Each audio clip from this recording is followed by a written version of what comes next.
بسم اللہ والحمد للہ والصلاة والسلام علی رسول اللہ وعلی آلہ وصحبہ ومن اتبع ہداہ اما بعد فاعوذ باللہ من الشیطان الرجیم وما آتاکم الرسول فخذوہ وما نہاکم عنہ فانتہوا۔ اللہ تعالیٰ نے اس آیت میں یہ ذکر کیا ہے کہ رسول اللہ صلی اللہ علیہ وسلم جو کچھ تمہیں دیں اسے لے لو اور جس چیز سے روک دیں اس سے رک جاؤ۔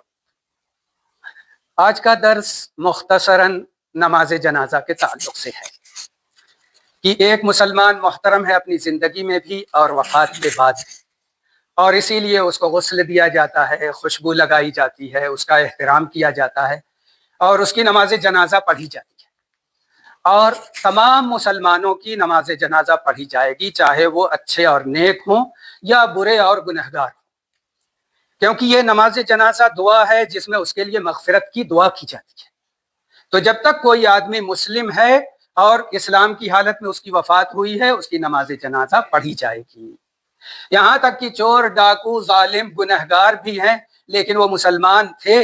تو ان کی نماز جنازہ پڑھیں گے، اللہ ان کا معاملہ جانتا ہے اور جو چاہے گا فیصلہ کرے گا، ہم نہیں کریں گے۔ اللہ یہ کہ قرض دار جو تھا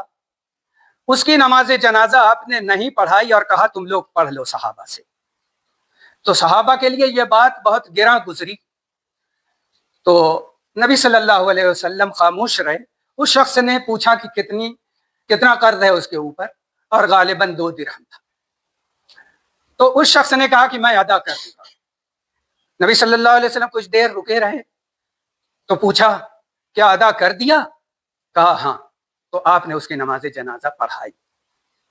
اسی طرح جو اپنے آپ کو قتل کر دیا ہو، خودکشی کر لیا ہو، تو امام اور عالم اور شیخ کو چاہیے کہ وہ نہ پڑھائے، عام لوگ پڑھ لیں تاکہ دوسرے لوگوں کو عبرت اور نصیحت ہو جائے، یعنی اس کی نماز جنازہ بھی پڑھی جائے گی مگر عالم اور شیخ اور بزرگ اور دیندار وہ نہ پڑھائیں تاکہ اس طرح کی حرکتیں مسلمان نہ کریں، لیکن نماز جنازہ ان کی پڑھی جائے گی۔ بہرحال یہاں تک کہ جو بچہ ماں کے پیٹ سے ساقط ہو گیا، 4 مہینے کے بعد اگر وہ ساقط ہوا ہے اور اس کے جسم میں روح پھونکی گئی تھی اور وہ مردہ پیدا ہوا ہے، تب بھی اس کی نماز جنازہ پڑھی جائے گی۔ ابو داؤد شریف میں روایت موجود ہے وَالسِّقْطُ يُصَلَّى عَلَيْهِ وَيُدْعَى لِوَالِدَيْهِ بِالرَّحْمَةِ وَالْمَغْفِرَةِ، کہ جو بچہ گر گیا ہے وقت پورا ہونے سے پہلے تو وہ مرا بھی پیدا ہوا ہے، تو اس کی نماز جنازہ پڑھی جائے گی اور اس کے والدین کے لیے مغفرت اور رحمت کی دعا کر دی جائے گی۔ تو الحمدللہ دین اسلام میں لوگوں کے لیے خیر اور بھلائی کی جو باتیں تھیں وہ بیان کر دی گئی۔ نماز کا طریقہ کیا ہوگا؟ میت کو سامنے رکھا جائے، مرد اگر ہے میت تو امام اس کے سر کے پاس کھڑا ہو، اور اگر عورت میت ہے تو مرد اس کے بیچ میں کھڑا ہوگا۔ یہی نظام اور یہی طریقہ ہے، اور اگر ایک سے زیادہ میت ہے اور اس میں مرد بھی ہیں، عورتیں بھی ہیں اور بچے بھی ہیں، تو مرد کو امام کے قریب رکھا جائے گا، اس کے بعد بچوں کو، اس کے بعد عورتوں کو، اور ایک ساتھ ان سب کی نماز جنازہ پڑھا دی جائے گی۔ نماز جنازہ کا طریقہ یہ ہے کہ اس میں رکوع اور سجدہ ہے نہیں۔ ایک امام ہاتھ اٹھاتا ہے اور ہاتھ اٹھائے اللہ اکبر کہے، ہاتھ باندھ لے اور سورہ فاتحہ پڑھے، اعوذ باللہ من الشیطان الرجیم، بسم اللہ الرحمن الرحیم، الحمد للہ رب العالمین الرحمن الرحیم مالک یوم الدین ایاک نعبد و ایاک نستعین اہدنا الصراط المستقیم صراط الذین انعمت علیہم غیر المغضوب علیہم ولا الضالین، آمین۔ اور اس کے بعد پھر اللہ اکبر کہے اور درود شریف پڑھ لیں، اللہم صلی علی محمد وعلی آل محمد كما صليت على إبراهيم وعلى آل إبراهيم إنك حميد مجيد، اللهم بارك على محمد وعلى آل محمد كما باركت على إبراهيم وعلى آل إبراهيم إنك حميد مجيد۔ پھر اللہ اکبر کہے اور پڑھ لے، اللهم اغفر لحينا وميتنا وشاهدنا وغائبنا وصغيرنا وكبيرنا وذكرنا وأنثانا، اللهم من أحييته منا فأحيه على الإسلام ومن توفيته منا فتوفه على الإيمان۔ اور دوسری دعا پڑھ لے، اللہم اغفر لہ وارحمہ وعافہ واعف عنہ واکرم نزلہ ووسع مدخلہ واغسلہ بالماء والثلج والبرد ونقہ من الخطایا كما ينقى الثوب الابيض من الدنس وابدلہ دارا خیرا من دارہ واہلا خیرا من اہلہ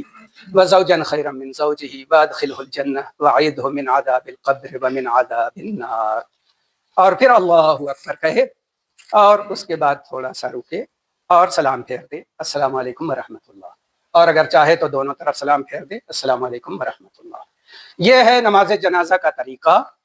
البتہ علماء کے درمیان اختلاف ہے کہ ہر تکبیر کے ساتھ رفع یدین کیا جائے گا یا نہیں کیا جائے گا۔ تو باقی جو 3 تکبیرات ہیں نبی صلی اللہ علیہ وسلم سے اس میں ہاتھ اٹھانا ثابت نہیں ہے، لیکن عبداللہ ابن عمر رضی اللہ عنہ ہاتھ اٹھاتے تھے، اسی لیے بہت سے علماء اس پر عمل کرتے ہیں اور بہت سے لوگ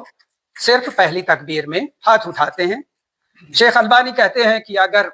سنت پر نبی صلی اللہ علیہ وسلم کے عمل جو ثابت ہے اس پر عمل کرنا چاہو تو پہلی تکبیر میں صرف ہاتھ اٹھا لو، اور اگر سمجھتے ہو کہ عبداللہ ابن عمر رضی اللہ عنہ نبی صلی اللہ علیہ وسلم کی تعلیم کے بغیر تو نہیں اٹھائیں گے تو تم ہاتھ اٹھا لو۔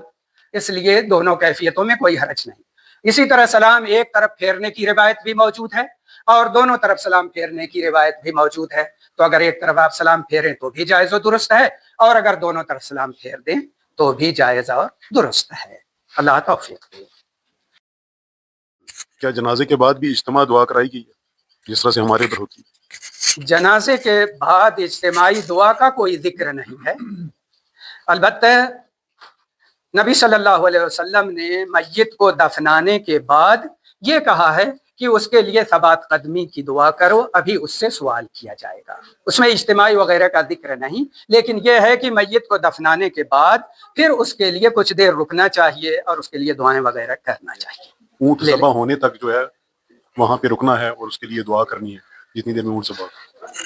ثاقب صاحب نے کہا کہ وہ جو حدیث ہے کہ اونٹ ذبح کرنے کے برابر وہاں پہ رکنا ہے اور دعا کرنی ہے، وہ حدیث نہیں ہے، وہ عمرو بن عاص رضی اللہ عنہ کا قول ہے۔ انہوں نے کہا تھا کہ میری وفات کے بعد تم لوگ وہاں پر اتنی دیر رہنا جتنی دیر میں اونٹ ذبح کیا جاتا ہے اور اس کے گوشت بانٹے جاتے ہیں، تاکہ میں اپنا مراجعہ کر لوں کہ مجھے فرشتوں کو کیا جواب دینا ہے۔ یہ نبی صلی اللہ علیہ وسلم کا حکم نہیں ہے، انہوں نے اپنی خواہش ظاہر کی تھی لوگوں سے کہ وہاں رکو۔ جی السلام علیکم۔ میرا سوال عورتوں کے قبرستان جانے کے بارے میں، ان کو اجازت ہے یا نہیں ہے؟ یہ عورتوں کے قبرستان جانے کے بارے میں علماء کے درمیان اختلاف ہے۔ بعض علماء اجازت دیتے ہیں اور دوسرے علماء اس سے منع کرتے ہیں۔ اکثریت جمہور علماء کی اسی کی قائل ہے کہ عورتوں کو قبرستان جانا منع ہے۔ عورتیں قبرستان نہ جائیں کیونکہ وہ کمزور دل کی ہوتی ہیں اور وہاں جا کر کے رونا پیٹنا نہ شروع کر دیں اور واویلا نہ کریں، تو دین اسلام نے اس سے منع کیا ہے، اور حدیث شریف میں لکھا ہے لعن اللہ زائرات القبور، اللہ کی لعنت ہے قبروں کی زیارت کرنے والی پر۔ تو یہ روایت چونکہ ثابت ہے، اس لیے راجح قول یہی معلوم ہوتا ہے کہ ان کو نہیں جانا چاہیے۔ البتہ جو لوگ اجازت دیتے ہیں وہ کہتے ہیں کہ عائشہ رضی اللہ عنہا نے کہا تھا کہ اگر میں قبرستان پہنچوں تو میں ان کے لیے کیا دعا پڑھ دوں، تو نبی صلی اللہ علیہ وسلم نے فرمایا تھا کہ پڑھ دینا السلام علیکم اہل الدیار من المؤمنین والمسلمین وانا انشاءاللہ بکم لاحقون نسأل اللہ لنا ولکم العافیہ۔ تو اس روایت کو ذکر کر کے کہتے ہیں کہ اگر منع ہوتا تو آپ کہتے کہ جب تم کو جانا ہی نہیں ہے تو دعا کیا، لیکن نبی صلی اللہ علیہ وسلم نے یہ نہیں کہا، تو اس کی وجہ سے علماء کہتے ہیں کہ اگر کوئی ادھر سے گزر رہا ہو یا عورتیں جا رہی ہوں، قصد اصلاً زیارت کا نہ ہو لیکن ادھر جا رہے ہیں تو پڑھ دیں اور چلی جائیں، لیکن زیارت کی غرض سے وہاں نہ جا سکتی ہیں، کوئی حرج کی بات نہیں ہے، باہر ہیں کھڑی ہیں دعا کرتے ہیں، کوئی حرج کی بات نہیں۔ مقصد یہ ہے کہ اندر جائیں زیارت کریں، تو اس سے منع کیا ہے نبی صلی اللہ علیہ وسلم نے، اس لیے اس سے بچنا چاہیے۔ کہ میت کا غسل گھر کے اندر زیادہ افضل ہے یا لوگ مسجدوں میں، جیسے ہم جاتے پاکستان میں تو گھروں میں لے کر آتے ہیں میت کو، پھر غسل دیتے ہیں اور پھر اس کو دفنانے لے کے جاتے ہیں، تو حضور صلی اللہ علیہ وسلم کا طریقہ اور صحابہ کرام کا طریقہ کار کیا تھا؟ وہ گھروں میں لے کر آتے تھے یا پھر مسجدوں میں غسل دے کے ان کا پھر نماز جنازہ پڑھتے تھے؟ اس کے لیے اصل مسجد کو میت کو غسل دینے کے لیے کسی جگہ کا ذکر احادیث میں موجود نہیں ہے، تو جہاں سہولت اور آسانی ہو وہاں غسل دیا جا سکتا ہے۔ یہاں مغسلۃ الموتیٰ موجود ہے، مرے ہوئے لوگوں کو غسل دینے کی جگہ مقرر ہے، تو سب کو وہاں غسل دے دیا جاتا ہے۔ ہمارے یہاں جگہ مقرر نہیں رہتی تو لوگ اپنی سہولت کے مطابق گھروں میں اور دوسری جگہ غسل دے دیتے ہیں، تو جہاں سہولت اور آسانی ہو وہاں غسل دیا جا سکتا ہے، اس میں کوئی حرج نہیں۔ کیا عورتیں بھی جس طرح سے مرد کھلے میدان میں نماز پڑھتے ہیں، نماز جنازہ کے تعلق سے بات ہو رہی ہے، جی تو کیا عورتیں بھی پڑھ سکتی ہیں؟ نماز جنازہ پڑھنے کا ثبوت موجود ہے، مردوں عورتوں بچوں سب کے لیے۔